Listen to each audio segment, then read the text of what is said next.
Hello and welcome. My name is Kay, and I like to tell stories.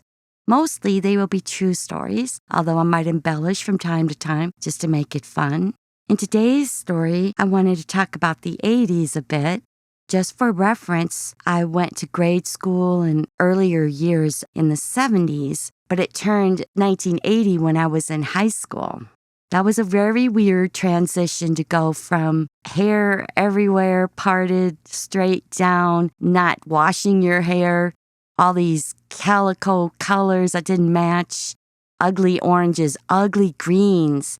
All the carpeting was so ugly, just a putrid green color. Transition to this really nice era where people were dressing up nicely.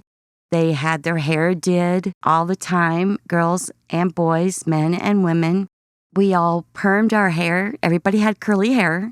That was one of the charms of the 80s, was that men and women all looked the same. Our hair was the same. Lots of hairspray. You would go through a can of hairspray for sure every week and tease it up and poof it out. We would wear mostly either leather or spandex pants. Yes, I did wear spandex back then. And there were plenty of prints that were maybe animal prints or things like that, checkers or diamond shapes, but it was all about flair and finesse, I guess is what you would call it. Usually the men wore one earring in, as the women started to do that also. I know I did. Lots of skull jewelries, could be bracelets, earrings, necklaces, anything that was almost Halloween-y type accessories. Big belts, yes, very big belts. And they had this kind of joining where it would go one way and then part of the belt would go the other way. Very large and very loud.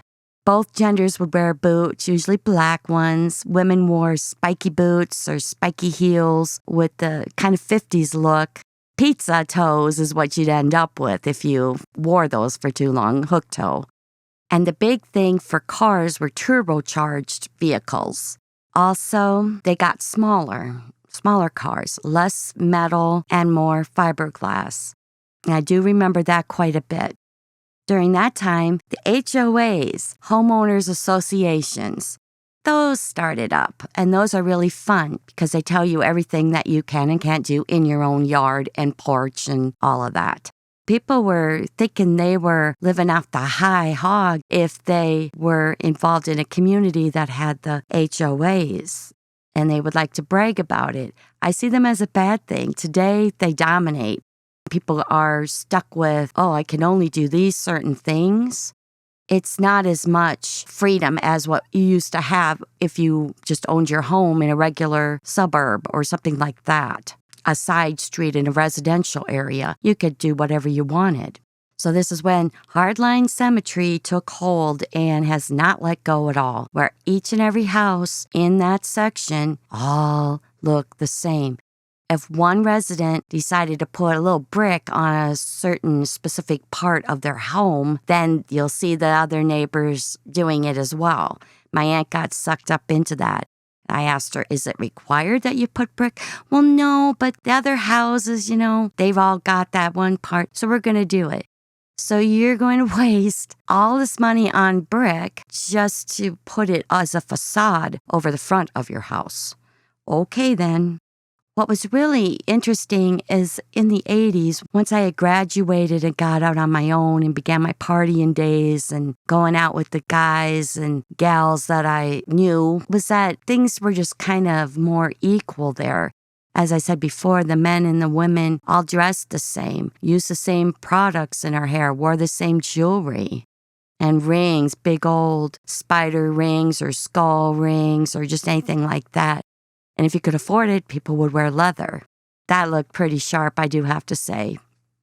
Never after that has there been a time when there was so much just equal footing between the two genders there, where it didn't really matter what you did, you were just a person. And I do miss those days because it's taken a horrible turn for the worse. In the 90s, I do want to add a little bit there. grunge came on the scene as the hair metal was ending and grunge was there, you saw kind of the opposite way where the girls and women were dressing like the boys and men. The cut-off shorts, the big hiking boots or combat boots, the flannel that was always cut.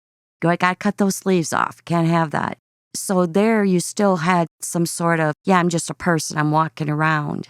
Also during the 80s, as far as work was concerned, they were transitioning into where they had to start looking at you and your application as a person rather than, well, what are you?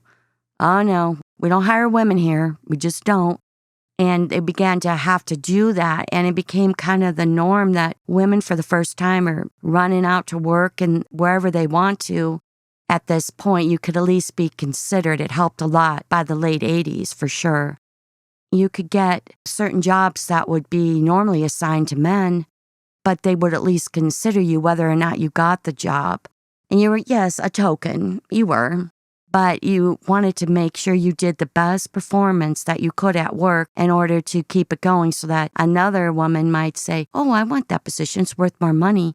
And she could get it that way. But if you just messed around, and I could give some examples of that maybe in a later video, of where you're just using the laws to get your foot in the door so you can just not show up for work, not really do much of anything, not know anything about the job, and not even care. A lot of us gals, we now had jobs. We could buy things. We could purchase cars. I even got a loan for a home at age 23. That was my first house that I ever owned. It was amazing to be able to do that because this was not something that would have been available in my mother's generation.